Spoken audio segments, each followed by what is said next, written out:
A Europa inteira está em choque. Como isso é possível? Que país é este, afinal? Uma única frase do chefe da Guarda Real Espanhola mergulhou todo o continente europeu em um estado de perplexidade.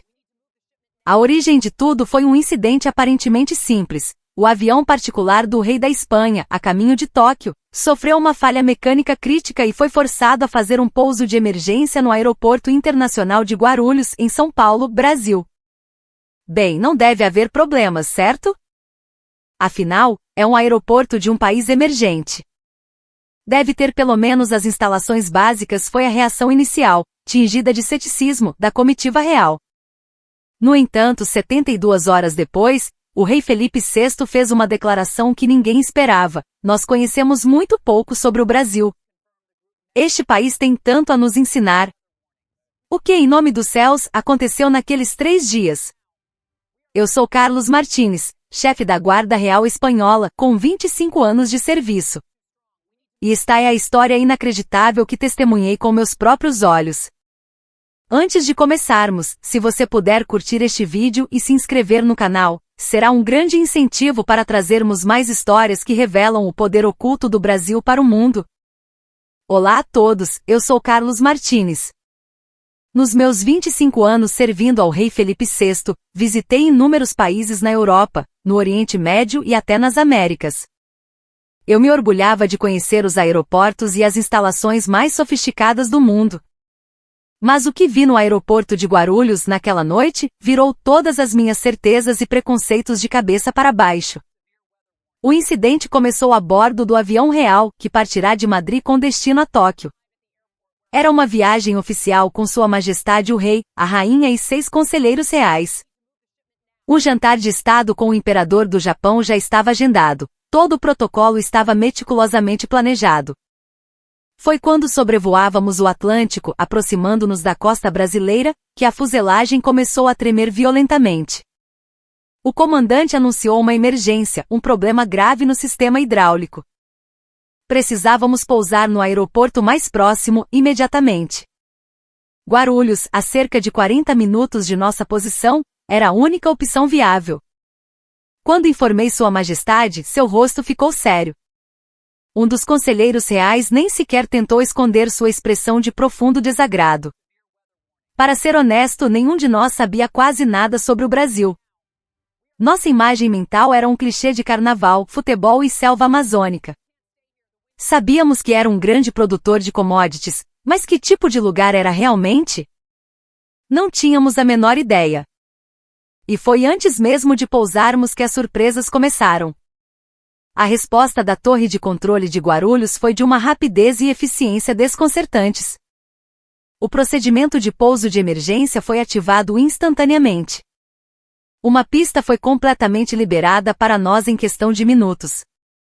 Caminhões de bombeiros e ambulâncias já estavam posicionados em ambos os lados da pista antes mesmo de iniciarmos nossa descida. O pouso foi incrivelmente suave. Era impossível imaginar que estávamos em uma situação de emergência real.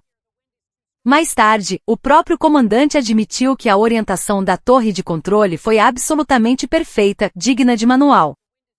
No momento em que a porta da aeronave se abriu e pisei na ponte de embarque, não pude acreditar no que via.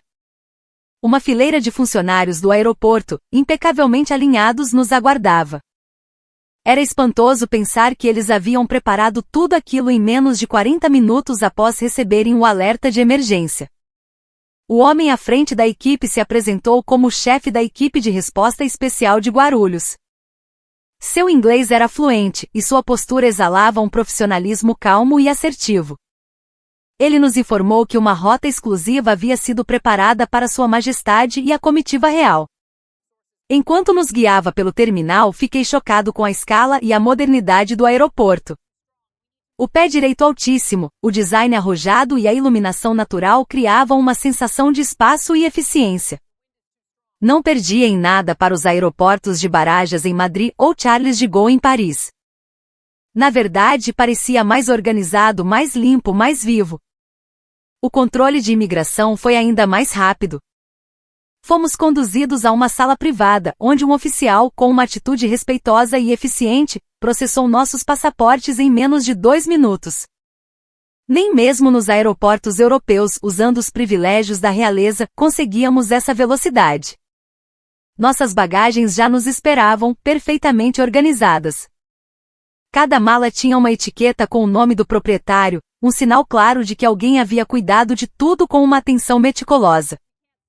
Ao sairmos do terminal, uma frota de 5 sedãs de luxo, todos pretos e impecavelmente polidos, estava à nossa espera. Os motoristas, vestidos em ternos escuros, abriram as portas. Dentro dos veículos havia água mineral, lanches leves e cópias dos principais jornais internacionais do dia. Para uma situação de emergência sem qualquer aviso prévio, ter essa logística pronta em 40 minutos era algo que beirava o inacreditável. Quando os carros deixaram o aeroporto e entraram na rodovia, a paisagem pela janela destruiu completamente nossas expectativas.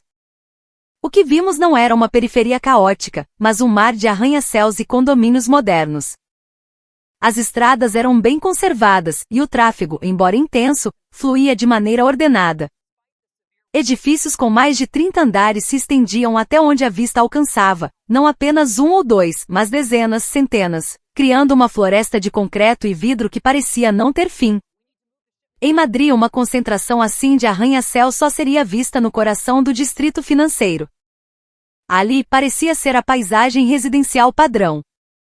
Um dos conselheiros reais murmurou para si mesmo, mas alto o suficiente para que eu ouvisse: "Isso é completamente diferente do que eu imaginava." Eu sentia o mesmo. Nunca havíamos pensado que esta nação, que por tanto tempo ignoramos, pudesse ter essa face. Ao cruzarmos o Rio Pinheiros, todos ficaram em silêncio. A vista de São Paulo ao entardecer era de tirar o fôlego. As luzes da cidade se estendiam infinitamente em ambas as margens, e as pontes, como a famosa Ponte Estaiada, começavam a acender sua iluminação cênica. Contei pelo menos 5 ou 6 grandes pontes apenas no nosso campo de visão. Foi a primeira vez que Sua Majestade o Rei falou desde que pousamos. Esta cidade, ele disse com um tom de admiração, é muito mais desenvolvida do que eu jamais poderia supor. Eu não poderia concordar mais. Não era apenas uma questão de desenvolvimento, era uma escala completamente diferente. Ao entrarmos na região da Faria Lima e do Itaim Bibi, o choque foi ainda maior. Os arranha-céus espelhados, sedes de bancos globais e gigantes da tecnologia, rivalizavam com qualquer centro financeiro do mundo. As ruas, mesmo passando das 9 da noite, estavam iluminadas e cheias de gente. Chegamos ao hotel e mais uma vez fomos surpreendidos. O lobby era tão grandioso e sofisticado quanto os melhores hotéis da Europa. Enquanto éramos conduzidos aos nossos quartos, o gerente do hotel nos deu uma breve explicação com um orgulho notável. O Brasil, disse ele, está entre as maiores economias do mundo e possui tecnologia de ponta em muitos setores. Da janela do meu quarto, no 60º andar, a vista noturna de São Paulo era espetacular. Um oceano de luzes que se estendia até o horizonte. Era uma escala avassaladora, diferente da beleza histórica de Paris ou Londres. Era a beleza da pura força e energia. Sua Majestade ficou parado junto à janela por um longo tempo, observando a cidade. Então, ele disse em voz baixa: "Nós realmente não conhecemos o Brasil. Este lugar é formidável." Naquela noite não consegui dormir. Tudo que vi em poucas horas passava repetidamente pela minha mente. A resposta impecável do aeroporto, a infraestrutura urbana impressionante e, o mais importante, a sensação de que tudo funcionava dentro de um sistema complexo e eficiente. Em 25 anos, viajei pelo mundo todo, mas nunca tinha sentido algo assim. E isso, eu descobriria, era apenas o começo. Na manhã seguinte, enquanto tomávamos o café da manhã no restaurante do hotel, observávamos o movimento dos paulistanos pela janela. Eram 7 da manhã, e as ruas já pulsavam com uma energia contagiante. Executivos de terno e gravata caminhavam apressadamente em direção às estações de metrô, enquanto estudantes com mochilas pesadas se dirigiam às escolas. Um dos conselheiros comentou: "Essas pessoas são incrivelmente trabalhadoras." O gerente do hotel que nos acompanhava explicou que a maioria dos brasileiros, especialmente em São Paulo, começa o dia muito cedo e os estudantes ainda mais.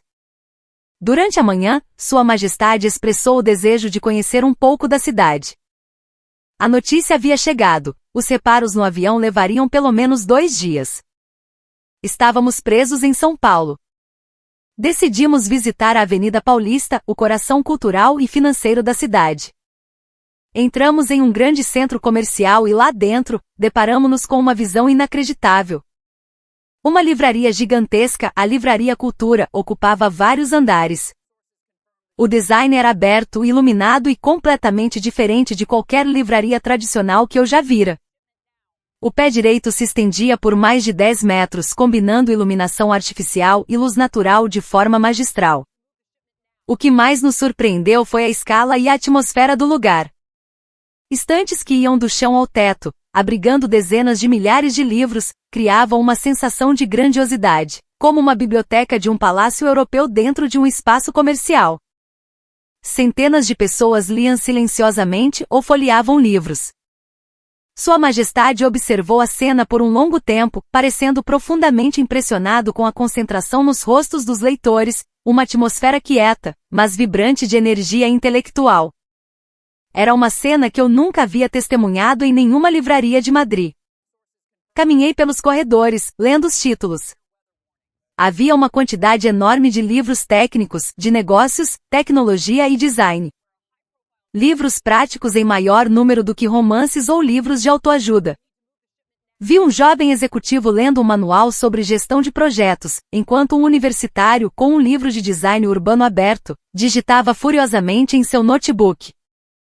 O guia que nos acompanhava explicou que a cultura da leitura, especialmente de livros para desenvolvimento profissional, é muito forte no Brasil. A sede por conhecimento parecia ser extraordinária. Almoçamos em um restaurante que reinterpretava a culinária tradicional brasileira de forma moderna. Os pratos, delicadamente apresentados, eram uma explosão de sabores. Cada garfada revelava um cuidado e uma criatividade surpreendentes, com ingredientes da Amazônia e do Cerrado que nunca havíamos provado. Durante a refeição, a vista da rua nos deu outra impressão da cidade. Mesmo na hora do almoço, a cidade não parava. Executivos almoçavam rapidamente antes de voltar aos seus escritórios, enquanto um exército de motoboys, os entregadores, zigue-zagueava pelo trânsito em um balé caótico, porém eficiente, garantindo que a cidade continuasse funcionando. À tarde, visitamos o principal distrito de negócios. Entre os imponentes arranha-céus, parques e centros culturais estavam harmoniosamente integrados. Edifícios de vidro gigantescos brilhavam sob o sol, cada um ostentando os nomes de empresas mundialmente famosas. Nosso guia explicou que aquela região concentrava muitas empresas de tecnologia da informação, com dezenas de milhares de engenheiros trabalhando ali. Eu senti na pele a verdade por trás da reputação do Brasil como uma potência tecnológica emergente. Na praça em frente a um desses edifícios, um grupo de jovens estava reunido, apresentando algo com entusiasmo. Ao nos aproximarmos, vimos que eram estudantes universitários demonstrando os robôs que haviam construído. Um pequeno robô, do tamanho da palma da mão, movia-se autonomamente, desviando de obstáculos e até reconhecendo rostos para cumprimentar as pessoas.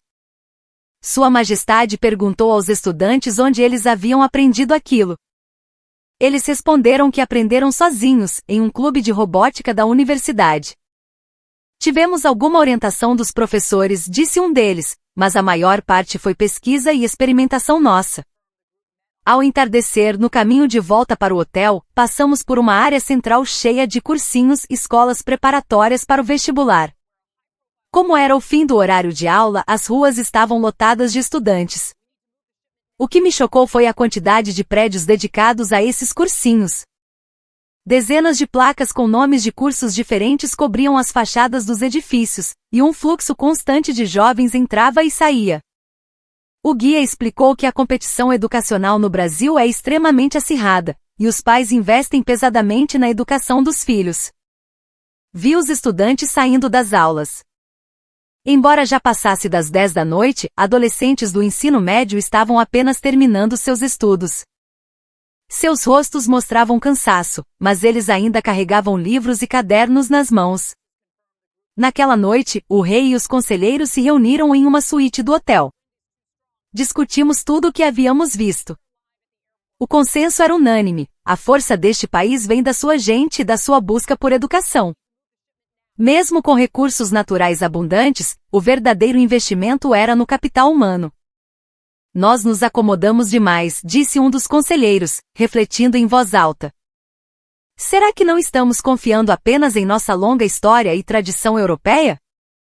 Eram 2 da manhã. De repente, um grito veio do quarto ao lado. Corri imediatamente e encontrei o ministro Javier, um dos conselheiros reais, caído no chão, agarrando o peito.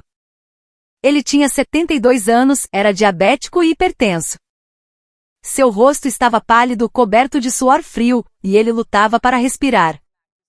Eram os sintomas clássicos de um ataque cardíaco. Imediatamente liguei para a recepção do hotel e pedi uma ambulância. E então, o inacreditável aconteceu. Em menos de 3 minutos, 4 paramédicos do SAMU chegaram ao quarto, acompanhados pela equipe do hotel. O próprio hotel possuía equipamentos de emergência e uma linha direta com os hospitais próximos. A equipe médica agiu com uma calma e organização impressionantes. Eles imediatamente conectaram um eletrocardiograma portátil e colocaram uma máscara de oxigênio no ministro. Uma mulher, que parecia ser a líder da equipe, pegou um tablet e se conectou a algum lugar. A imagem de um médico apareceu na tela. Ele se apresentou como professor de medicina de emergência e disse que estava analisando os dados do ECG em tempo real. Seu diagnóstico foi rápido: infarto agudo do miocárdio. Ele precisava ser levado ao hospital imediatamente. Entrei em pânico e disse que precisávamos consultar o médico da família real na Espanha. Mas a paramédica foi firme: senhor, não temos tempo a perder. Cada segundo conta. A decisão precisa ser agora, ou a vida dele estará em risco. Sua Majestade o Rei tomou a decisão. Confie nos hospitais brasileiros, ele disse. O que ele tinha visto no dia anterior certamente influenciou seu julgamento. Os paramédicos moveram o paciente para uma maca e estabeleceram um acesso intravenoso em menos de 1 minuto. O elevador já nos esperava. Na entrada do hotel, uma ambulância de última geração estava estacionada. O interior parecia uma pequena UTI móvel, equipada com todo tipo de equipamento. Monitores exibiam os sinais vitais do paciente em tempo real. O equipamento parecia mais avançado do que as ambulâncias do Hospital Real em Madrid. Assim que a ambulância partiu, algo ainda mais surpreendente aconteceu.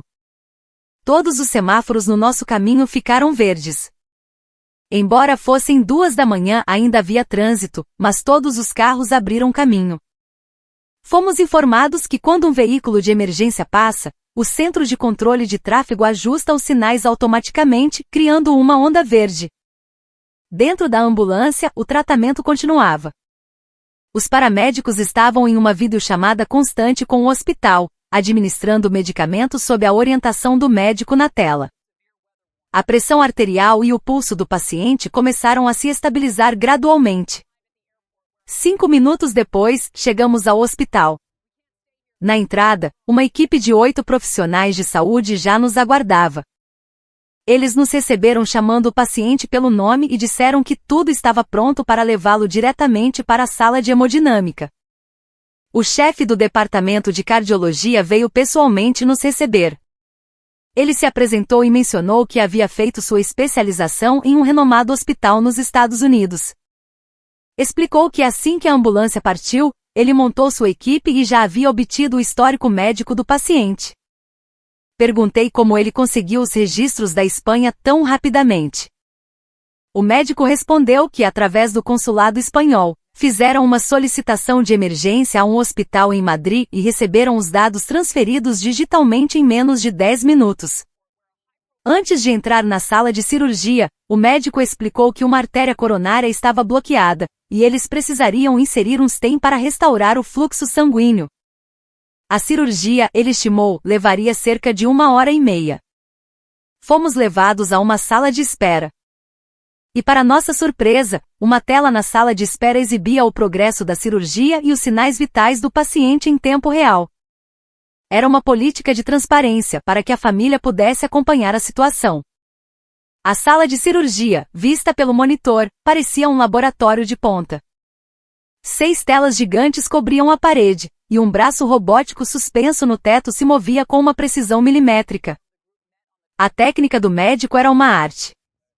Ele inseriu um catéter fino através de uma artéria no pulso do paciente e em menos de 5 minutos, chegou ao coração. O braço robótico auxiliava os movimentos da mão do médico. Uma enfermeira nos explicou que era um robô assistido por inteligência artificial, que corrigia qualquer tremor mínimo da mão do cirurgião, aumentando a precisão. Em 15 minutos, a artéria bloqueada foi desobstruída. O sangue voltou a fluir normalmente, e os batimentos cardíacos se estabilizaram. Mas o médico, após analisar cuidadosamente as imagens, disse que um procedimento adicional era necessário. Outras artérias apresentavam estreitamentos significativos, e se não fossem tratados agora, o risco de um novo infarto seria altíssimo. Sua Majestade autorizou dizendo: "Eu confio no julgamento do doutor." A cirurgia adicional foi concluída com a mesma precisão em mais 15 minutos. O tempo total da cirurgia foi de 1 hora e 40 minutos. Quando o paciente saiu da sala de cirurgia, algo inacreditável aconteceu. Ele estava totalmente consciente e com um sorriso no rosto. O médico explicou que, como o procedimento foi feito pelo pulso, a recuperação era muito mais rápida. Em 6 horas, ele já poderia andar. Na Espanha, uma cirurgia como essa exigiria pelo menos 2 semanas de internação. Ali, eles disseram que em 2 dias ele poderia ter alta. O custo do procedimento também foi surpreendente. Mesmo sendo um hospital privado de ponta, o valor era uma fração do que custaria em Madrid. Simplesmente inimaginável. No corredor a caminho do quarto, vimos outra cena futurista. Robôs autônomos percorriam os corredores, transportando medicamentos e equipamentos. Telas nas paredes mostravam o status de cada paciente em tempo real, um sistema que permitia à equipe de enfermagem monitorar todos de um único local. O quarto da UTI parecia melhor que um quarto de hotel de luxo. Espaçoso, impecavelmente limpo, com uma parede inteira de vidro oferecendo uma vista panorâmica de São Paulo. Embora houvesse diversos equipamentos médicos, o design era elegante e discreto. Mas o mais impressionante era o sistema personalizado ao lado da cama. Uma representação 3D do coração do paciente era exibida em uma tela, pulsando em tempo real. Uma inteligência artificial, nos disseram, monitoraria o coração 24 horas por dia e alertaria a equipe médica ao menor sinal de anormalidade. Uma enfermeira exclusiva foi designada para ele. Ela nos mostrou em um tablet o plano de cuidados de 24 horas do paciente. Detalhava a medicação, os exercícios de reabilitação e a dieta, hora a hora.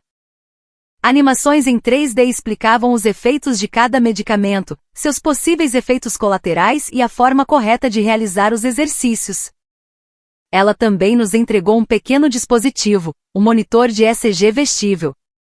Usado como um relógio, ele monitoraria o coração 24 horas por dia, enviando os dados em tempo real para a equipe médica e, se quiséssemos, até para o médico da realeza na Espanha.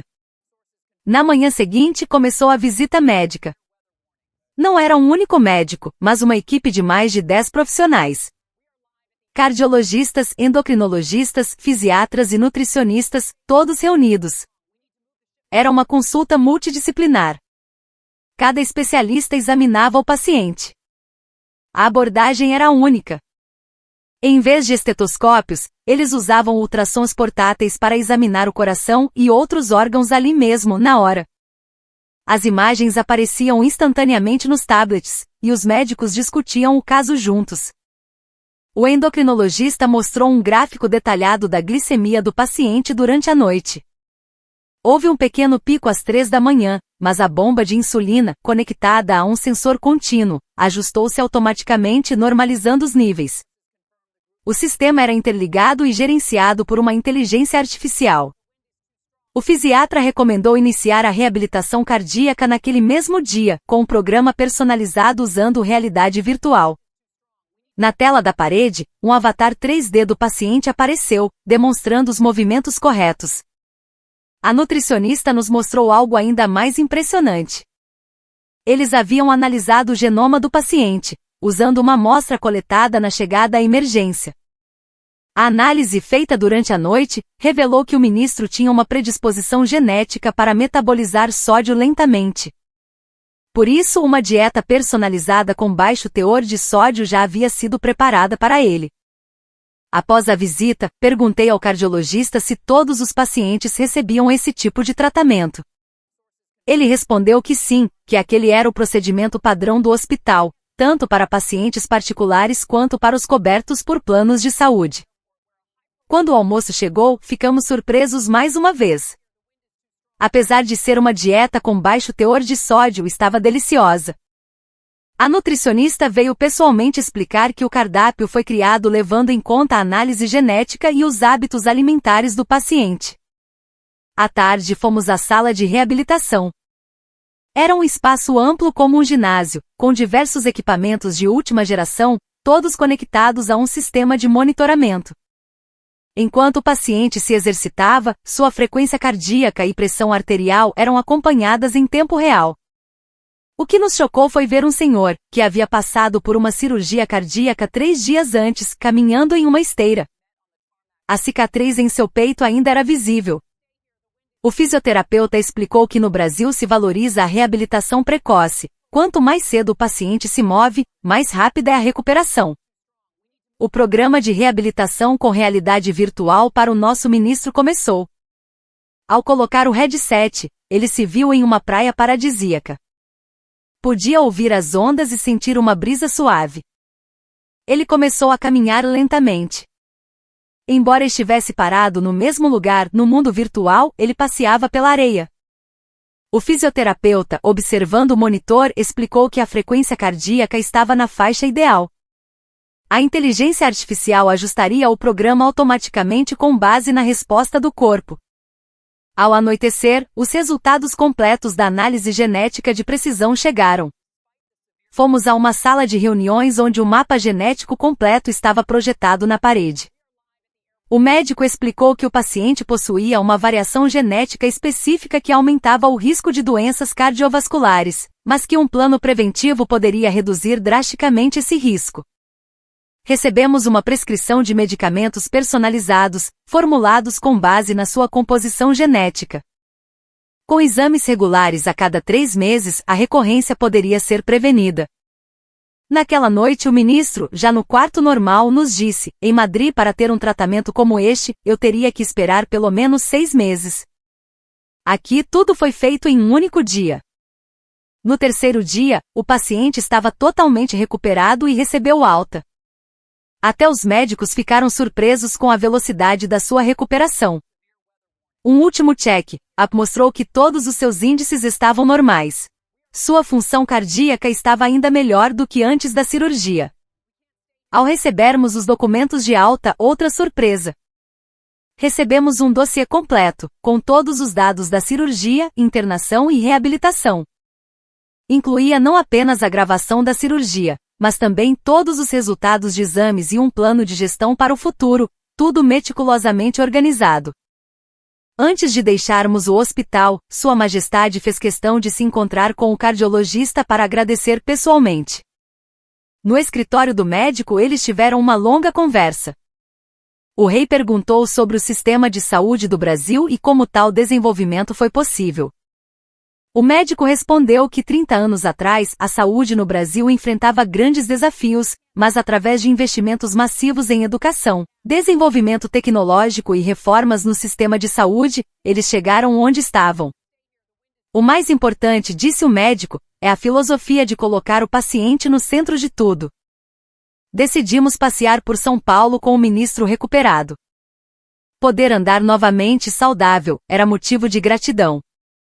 Visitamos o Parque Ibirapuera, recomendado pelo hospital. As ciclovias ao longo do parque eram impecáveis, estendendo-se por quilômetros. Era um fim de semana, e o parque estava cheio de famílias. Pessoas faziam piqueniques, andavam de bicicleta ou corriam. O que nos surpreendeu foi que mesmo depois das 10 da noite, o parque continuava cheio. Havia mulheres correndo sozinhas, jovens casais passeando. Mesmo tarde da noite não havia qualquer sensação de insegurança.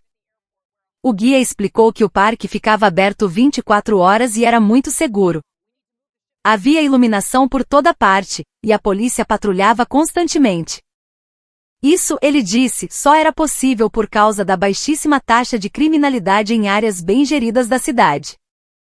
A infraestrutura do parque também era excelente. Banheiros limpos, bebedouros e até estações de aluguel de bicicletas.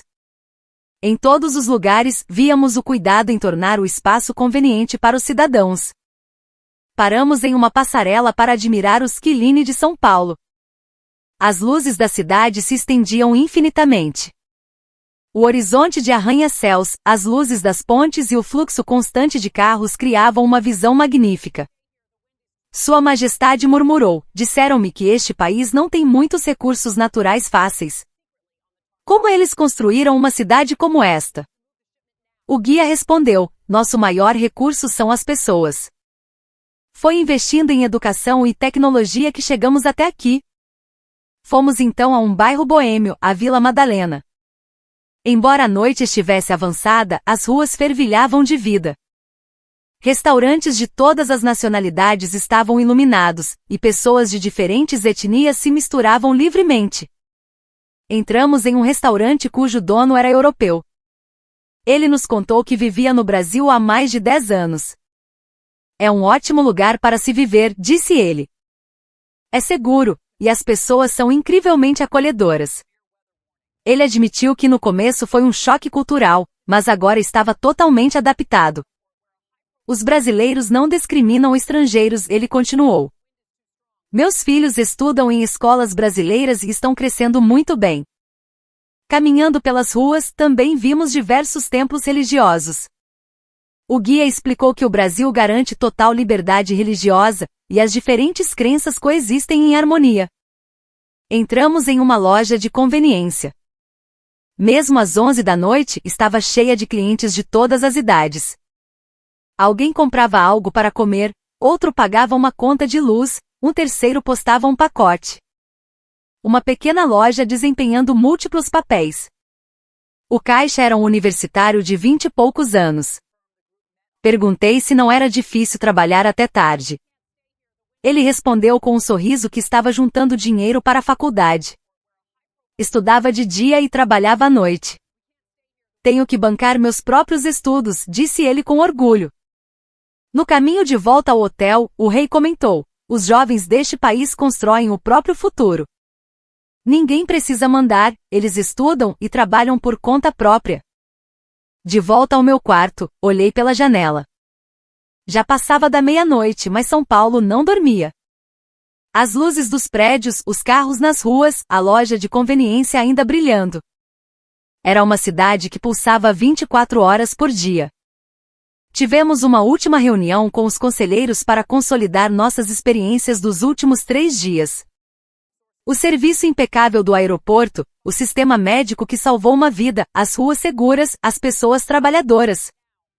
Tudo era impressionante. Nós conhecíamos muito pouco sobre o Brasil, disse um conselheiro.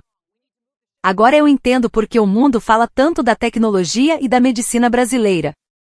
Outro concordou, dizendo que a Espanha tinha muito a aprender. Sua Majestade expressou sua resolução. Ao voltar para Madrid, ele compartilharia essa experiência. Estudaria os sistemas do Brasil e aprenderia com seus pontos fortes. Naquela noite demorei a dormir. Os últimos 3 dias passaram como um filme. Uma viagem inesperada iniciada por uma emergência, que se tornou a maior lição de nossas vidas. Na manhã seguinte decidimos dar uma última olhada na cidade ao amanhecer. As ruas já tinham movimento. Pessoas indo para o trabalho, estudantes para a escola, garis limpando a cidade. Entramos novamente na grande livraria. Eram apenas 7 da manhã, mas ela já estava aberta. Várias pessoas já folheavam livros. Um homem de terno procurava algo na seção de negócios, um universitário lia um livro de idiomas. O funcionário explicou que muitos clientes passavam por ali antes do trabalho. Muitos liam enquanto esperavam o metrô. Senti novamente a paixão dos brasileiros pelo aprendizado. Fomos a uma estação de metrô. No horário de pico estava lotada, mas mesmo assim, organizada. As pessoas esperavam em filas, deixavam os outros saírem antes de entrar. Uma ordem natural, não imposta. Dentro do trem observei as pessoas. A maioria lia em seus smartphones ou livros. Notícias, cursos de idiomas, e-books. Eles aproveitavam até o tempo de deslocamento. Desci em uma estação e olhei ao redor. Estava limpa, com sinalização clara em vários idiomas. Perto dali, havia um mercado municipal. Mesmo cedo vibrava de energia. Os comerciantes arrumavam suas barracas com frutas, vegetais e peixes frescos, tudo impecavelmente exposto. Conversei com o dono de uma barraca de frutas. Ele disse que chegava todos os dias às 4 da manhã para garantir os produtos mais frescos. Fazia aquilo no mesmo lugar há 40 anos. Deixando o mercado, passamos por uma área residencial. Ruas limpas, jardins bem cuidados. Idosos se exercitavam em um parque, seguindo uma aula de ginástica com música. Mesmo com 70 ou 80 anos, moviam-se com vigor. Passamos em frente a uma escola, cheia de estudantes chegando. Eram 7:30 da manhã, e o pátio já estava cheio. Suas mochilas pareciam pesadas. Fiquei observando o portão de um colégio. Os alunos entravam em fila. Alguns pareciam cansados, mas a maioria conversava e ria com os amigos. Apesar do esforço de acordar cedo, pareciam felizes. De volta ao hotel, comecei a arrumar minhas malas. Naquela tarde, embarcaríamos no avião concertado de volta para Madrid. Foram apenas 3 dias, mas o significado daquela estadia foi imenso. Sua Majestade olhou uma última vez pela janela, como se quisesse gravar a imagem de São Paulo em sua mente. Ele disse suavemente: "Estes 3 dias foram um tempo precioso." O infortúnio do pouso de emergência se tornou uma bênção. Ao deixarmos o hotel, os funcionários se alinharam para se despedir. Seu cuidado atencioso naqueles poucos dias foi inesquecível. Um serviço respeitoso e caloroso até o fim. No carro para o aeroporto, conversei com os conselheiros. Cada um compartilhou seu momento mais marcante. Alguns mencionaram o sistema médico, outros a segurança nas ruas. Para mim foi o fato de que tudo funcionava de forma sistêmica e integrada. Ao chegarmos ao aeroporto, a mesma equipe que nos recebeu estava lá para se despedir. Eles nos desejaram uma boa viagem e nos convidaram a visitar o Brasil novamente. Passamos pelo check-in e pela imigração. Até o fim, o serviço foi rápido e preciso. Todos os funcionários foram gentis e eficientes. Antes de embarcar, o rei se virou e olhou brevemente para o terminal. Ao longe, o esquiline de São Paulo era vagamente visível. Ele inclinou a cabeça silenciosamente, um gesto de gratidão. O avião decolou. Pela janela, a terra do Brasil se afastava. O aeroporto de Guarulhos, os arranha-céus, o rio Pinheiros, e a cidade infinita foram diminuindo até desaparecerem. A cabine estava silenciosa. Todos pareciam perdidos em seus pensamentos. Um conselheiro, olhando pela janela, sussurrou: "Eu quero voltar. Quero aprender mais." A viagem para Madrid levaria 14 horas. Durante o longo voo não paramos de falar sobre nossa experiência no Brasil. Relembramos a resposta perfeita do aeroporto, o sistema médico impressionante, as ruas limpas e seguras. O sistema de saúde foi o tópico principal. O próprio ministro que foi salvo era o mais emocionado. Ele desmaiou de madrugada e em 3 minutos a equipe de emergência chegou, e em 5 minutos estava no hospital.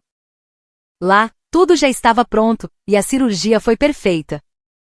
Ele disse que o nível da medicina em relação ao custo era espantoso.